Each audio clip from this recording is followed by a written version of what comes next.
7 questions to ask myself when I'm thinking about how to draw videos will I watch. And the first question is, what is my real aim? Is it really for entertainment more than drawing skills, than learning to draw? Or is it really learning to draw more than entertainment? It's really important that we be very clear in our own minds on this, because the answer will determine which videos we should be watching. There's nothing wrong with either options. I watch many social media videos for entertainment, and sometimes I'll even watch other people drawing purely for pleasure, to see the drawing come to life, which I guess is pretty much entertainment. But if my real aim is learning to draw, then I need to watch the videos that perhaps aren't as entertaining, but that they will better teach me how to draw in some way, whether it's the actual drawing, whether it's motivation to draw, whether it's how to actually physically organize and manage the drawing experience, whatever, but in some way will lead me further on the journey I want to go in my drawing development. And if you're really not sure which answer you have at this point, the simple question is, do you watch more how to draw videos than you draw? If the answer is yes, then you're probably watching them for entertainment, and therefore there's no end to the amount of entertainment that we can enjoy. Or do you actually then draw for longer time periods than you spend watching how to draw videos? If the answer is yes, then when you're watching videos, you're probably more desiring to learn as much as you can from them so that you can draw. Now, whichever way it goes, that doesn't mean that's where you have to stay, but it gives us the basis, knowing where we're at, to make a choice. And that's what we're trying to do. We're trying to make the best choice for our drawing journey. The second question I'd ask myself over how to draw video from a teaching and learning point of view is, does it just demo, or does it actually explain to me why? The second question I need to ask myself over how to draw video is it actually teaching me, or is it just giving a demo? Am I watching something happening being presented in a way that I can go and now apply that into a new situation?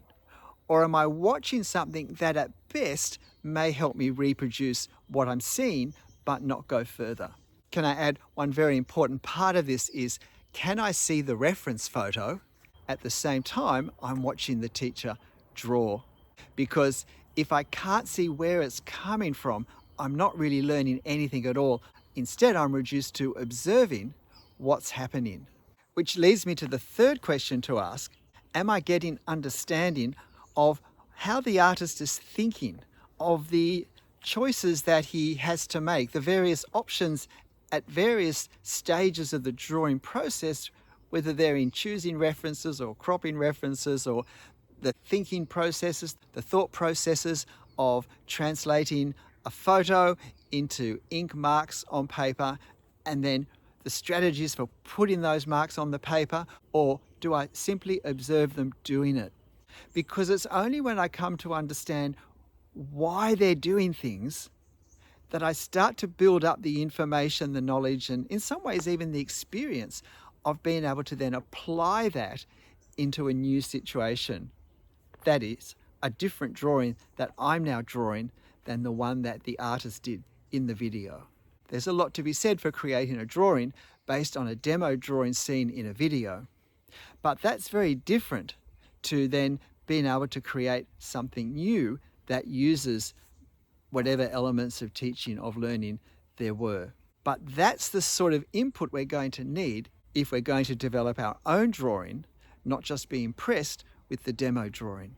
Question 4 is, when I watch a how to draw video from this channel, does it make me want to draw more? Does it excite me about drawing? And how to draw videos can come at us from a number of different directions. They might be very instructional in a technical sense. They might be focused on motivation, on overcoming some of the issues that we face when we draw that aren't actually directly related to ink on paper. They might be more organizational, the sorts of things we need to consider as an artist, the sorts of equipment, setup, things we might need or could usefully need or explore using.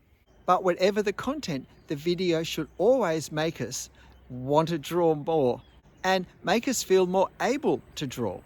Question 5 is, from these how to draw videos, has my drawing actually improved?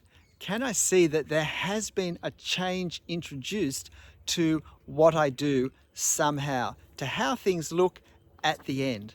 Because let's face it, I wouldn't be watching how to draw videos if I was completely happy with my drawing, if I felt it had either gone as far as I could do or as much as anyone could do. The very fact that I'm watching these videos is because I know that it can be taken further.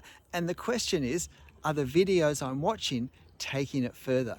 Because if they're not, then they're probably, well, I would say they're certainly not the best match for what my needs are at that point.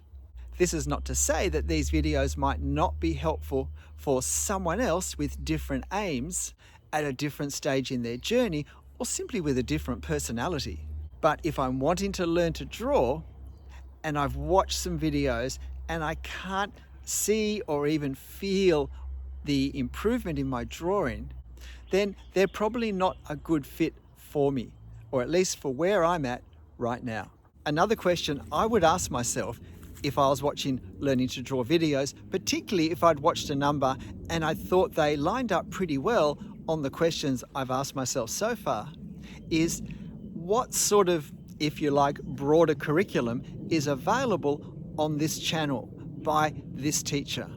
Because a lot of the effort is in actually finding someone that we can connect with in a productive and effective way with good and visible outcomes for our drawing practice. So if I find someone, there's more benefit for me more easily in the long term if there are plenty of videos to watch than if there's only half a dozen, and then once I've watched those, I need to engage in the whole finding someone now to keep me going process again. Learning to draw is a long journey and there are many parts of it. So another question, besides simply how many videos are there, is what is the scope of the teaching? Are they all basically a different 2-point perspective house being drawn? Which is great, while we still don't understand, possibly, 2-point perspective with houses. But at some point, no matter how engaging I find these videos, the benefit is going to become limited because I've already got the benefit from that sort of topic. I mentioned in the previous comment that in some ways we can have videos in very different areas. They can be more technical, more ink on paper areas, which are often the things that people think of. But then there's also motivational issues, the things that as artists we can face that stop us from drawing or stop us from improving because they stop us taking risks and learning. Or they could be what I think of as organizational videos, ways we could organize not just our actual drawing session, but the broader idea of learning to draw, and even if necessary, our whole life, so that we get to draw more frequently. And when we do get to draw, we get better value out of that time because we've been able to pre-organize, if you like, so that we will. All of these things over the long term can be even more helpful for an artist than tips on how to draw straight lines or curves or perspective. The other thing that's helpful to appreciate is that when we're watching videos from the one teacher, that there is a consistency across them all. There is a consistency in thinking, in presentation, in the pitch, in how much is pitched in or introduced in one session, and how long those sessions are as well. And consistency in teaching, both in the teacher and the format, is very helpful for our overall learning. When we think of school, we had the same teacher for a set time at repeated intervals quite frequently throughout the year, and that was a productive way to learn content. If I found a teacher who has enough videos over a wide enough areas that are relevant to where I want to be in my drawing, then it's very productive to sit with them for a certain period and to take advantage of that flow of an ongoing curriculum from the same viewpoint, because I'm creating foundations that I can then build on and build on and build on if you like, all from the same plan. And this last one, and if you found these helpful, then please hit the like button and help me out as well. But this last one is, if I were to limit myself to no more than 5 how to draw channels for drawing videos on for my drawing sessions, would this be one of them? That's a great question to ask, because we don't want to let too many voices into our learning process at the one point in time. Otherwise, we end up a little bit of this one day, a little bit of this the next day, some of that another day. Some of it will end up being more entertaining than actually helpful.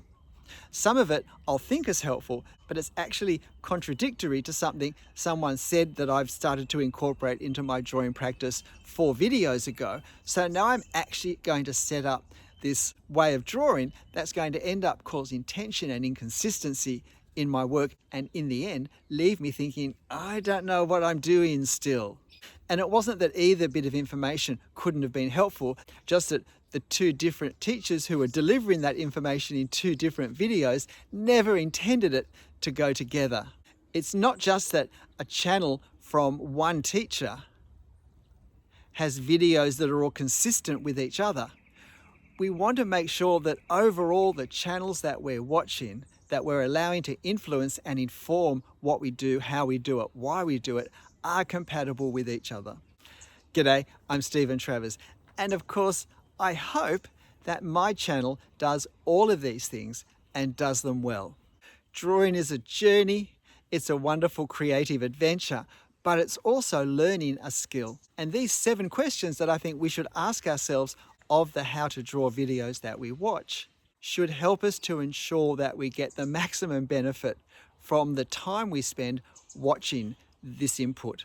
So now I'm hoping that you all want to go off and draw, so I won't hold you. So whatever you do, whatever you end up drawing, and whatever videos motivate you, and in whatever way they motivate you to draw, make sure you have fun. I'll see you next time. Bye.